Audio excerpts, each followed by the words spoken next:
This is Sayé Yabandeh and welcome to the Miss Sayé Show. Today we have a very special guest and my dear friend Malik. Welcome to the show. Thank you very much. Thank you for being here. I was very excited today that we can finally have someone in the studio, 6 feet apart, of course. Thanks for being here. You are one of the best, wonderful artists that I know. And you have, I have witnessed you working, creating things, and now I actually can have you here so you can talk about your work. Sure. Well, if you want to talk about these to start with. Sure, let's talk about these. This is a piece that I made out of oak, and it's one of those pieces that when I work on that, it's a little bit different from something like carving a bear or something like that. Here, for me, this is kind of like free time. There's no rules, you know. I can't really mess up or anything like that. So this is a fun piece, and I'm glad that I didn't sell it because I've been saving it for occasion like this where I could show it off and not just be sold off and hanging in somebody's. Do you mind if I pick it up? No, go ahead. So when you started carving this, like, what were you planning to make something like this? What was your plan, or you just? The plan was just to make something that looked, I don't know, abstract. Gorgeous. I wanted a continuous band. I wanted it to look like it flowed, and I kind of just see what would happen. It's gorgeous. So this would be something that you put on your table or for decoration? It would. It's actually, before it got carved down this far, it could stand. Oh. Like in different ways, and it can't anymore. It has, like, I guess 2 ways. It even looks really cool if it was hanging somewhere. I love it. It's gorgeous. But it's one of those pieces that there's not really, you can't really see all of it from one angle. That's what I enjoy about it. Beautiful. And this one I know what it is. It's a bowl. Uh-huh. Yeah. I'm very smart. Tell us about this. What's the story behind this piece? That's actually a fun story. That piece was as beautiful as it is now. It used to be just an old piece of wood that I was going to burn. I was going to throw it in the fire. I had chopped up every other piece like it, and all of a sudden I noticed that it was spalted. It's actually a fungus that is growing in the wood while it's decaying, and it creates this pattern. And if you catch it before it completely decays, you'll see all these lines that go through it.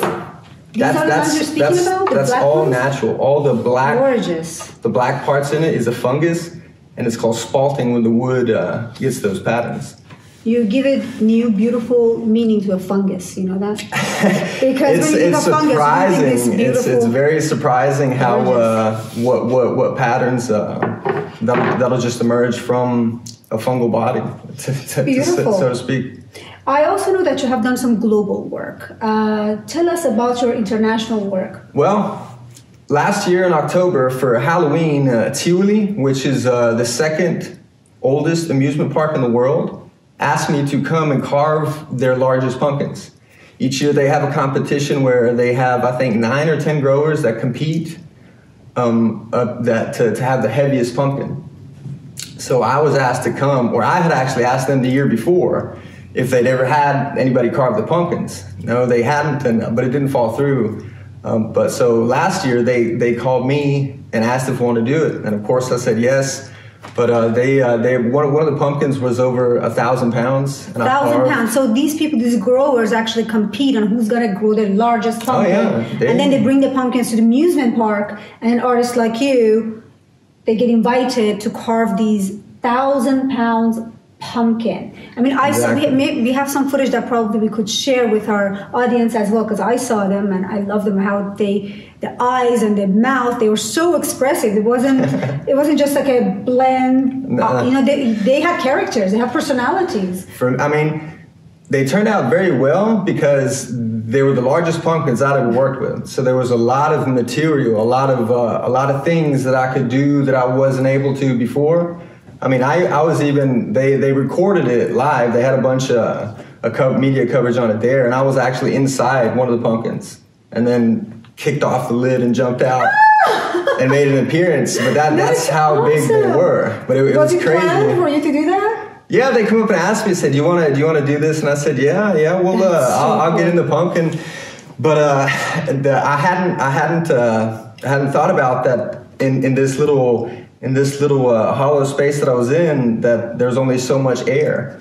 So I was kind of suffocating in there. How long were you waiting there for? Maybe like 5 minutes. They finally came and knocked. They were doing their little show and talking about it, and they were talking about all the pumpkins, and then they were going to come to my pumpkin, and I was going to jump out, but by the time I had a vest on in there, I had a hat on, and curled up in a fetal position, I managed to take off my vest and a hoodie and my hat, and so I didn't overheat in there. But yeah, it turned out all right. Just came out and ended up talking about it. But yeah, that was a fun story. That sounds like a lot of fun. I bet people were surprised that you were in there for that 5 minutes.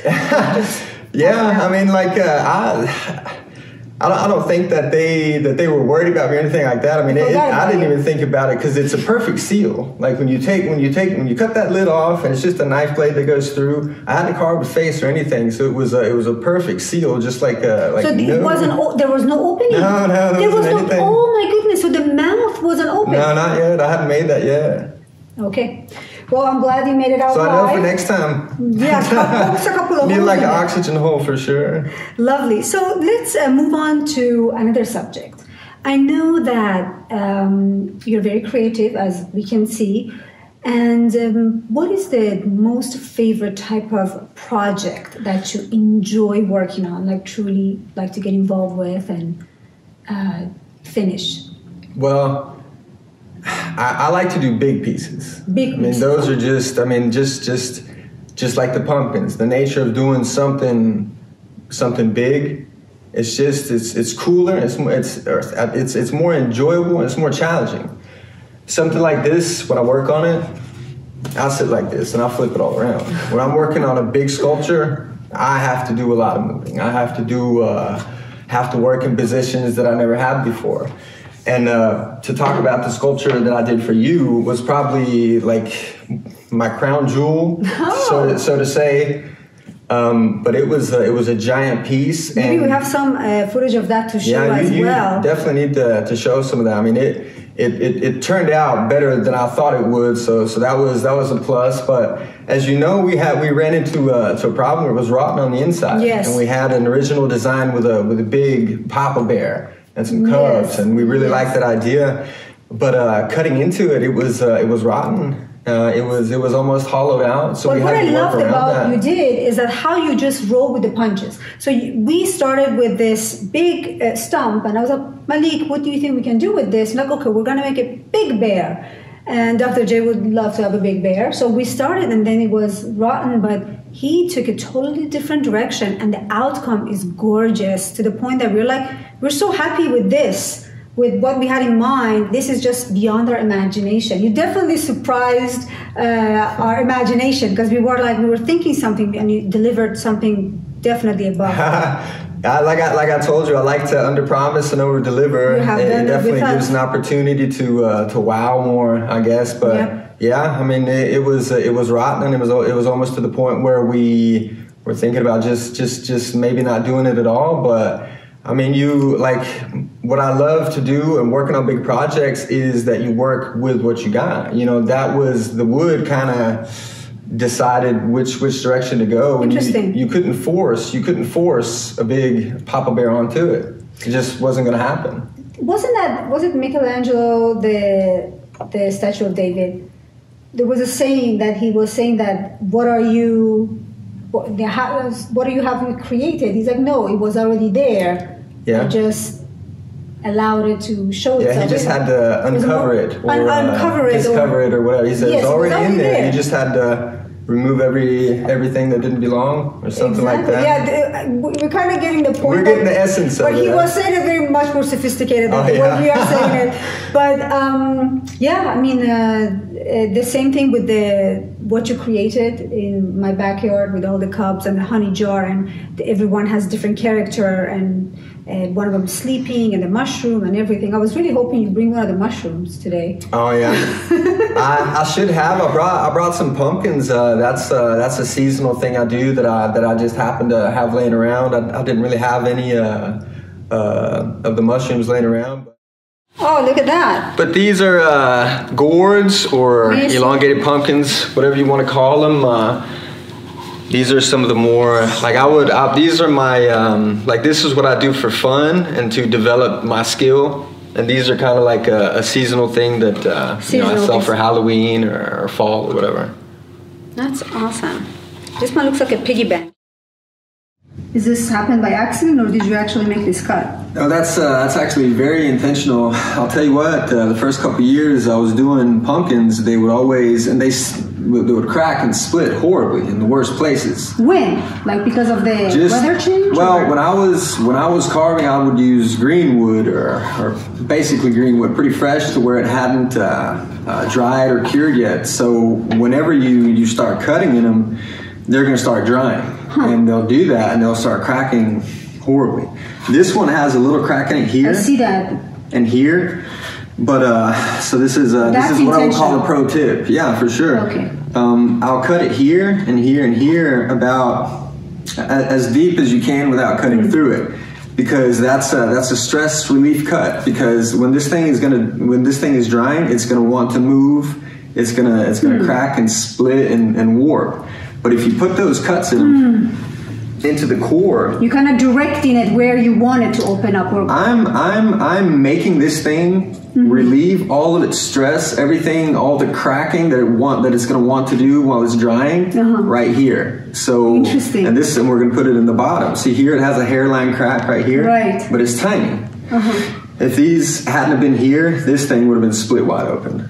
And it is, but I decide where the crack is. I see. And you put those cracks in it, it evens out the drying process, and it makes it cure evenly, so you don't get big cracks. It's kind of like baking. Sometimes when you bake, you kind of poke a hole intentionally to release its stress. even like hot dogs, grilling hot dogs. Hot dogs, yes. You'll poke holes in them or cut them so that they it's like you're deciding where it's going to, because it's going to want to move. It's a natural material, and it's gonna absorb moisture. It's gonna release it. I wish humans were like that. You just cut a hole in them and relieve all the stress. Like I'm too stressed. Poke. Oh, I feel much better. It might work. Don't try this at home. Don't try to release your stress by poking at yourself. Tell me more about working in the nature. Like, for example, even these things, when I see a piece of wood, or you like to touch it, you like to there's something about it that we like to connect. That's why we're like touching, other than you just looking at it. Okay, that's nice, but then we pick it up, we touch it. There's some sort of energetic, there's something about it. And you having this opportunity, and you're so blessed to work with these pieces and work within the nature. Like when you were creating the sculpture in my yard, you were out there, and under the thunderstorm, snow, you were working, and I have videos of those. So tell us about that a little bit, about that connection with nature. I mean, I guess a simple explanation is I like how raw it is. I like it's just, if you look at something like this, it's almost nonsensical. Do you know what I mean? But it still has a flow to it. It still has a direction it wants to. It still follows certain rules of a pattern or whatever is pleasing to your eyes. It's harmonious. It is, and those are shapes that I seem to find a lot in nature.